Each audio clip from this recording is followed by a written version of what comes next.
Ensuite, il y a le deuxième strate de document. En fait, à chaque directive est associée une liste de normes harmonisées, ou de normes produits, de normes génériques.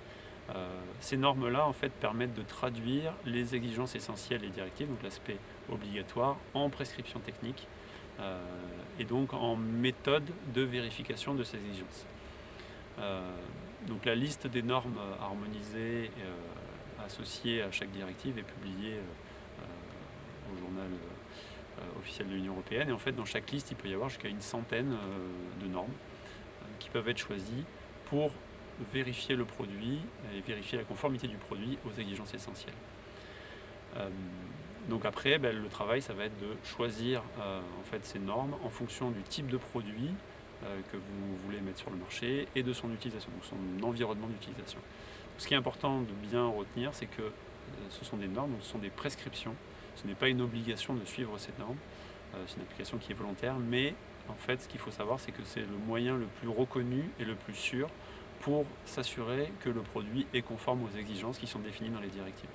Donc ce n'est pas une obligation, on peut faire autre chose, on peut faire des analyses, on peut faire des essais qui ne sont pas décrits dans des normes, mais par contre, utiliser ces normes et prouver qu'on a utilisé ces normes, c'est le moyen le plus reconnu et le plus sûr pour s'assurer de la conformité du produit. Et puis ensuite, le dernier niveau de document pour l'aspect spécification, c'est la partie normes d'essai. Donc là, c'est plutôt des documents qui sont destinés au laboratoire et qui vont définir quels sont les moyens matériels à utiliser, quelles sont les configurations des matériels, quelles sont les installations des équipements à faire lorsqu'on veut faire des essais pour vérifier la conformité des produits. Donc là, c'est plutôt des documents qui sont destinés à ceux qui vont faire les essais et les vérifications.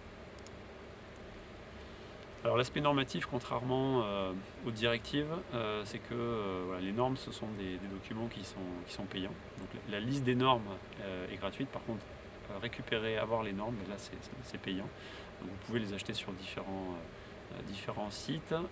Après, une chose qu'il faut savoir aussi, c'est que les agences AFNOR proposent la consultation des normes gratuitement. Donc on peut aller dans les agences, consulter les normes avant de toutes les acheter parce que rien qu'avec le titre, des fois on ne sait pas si le produit peut être soumis ou on peut se servir de cette norme-là pour vérifier votre produit.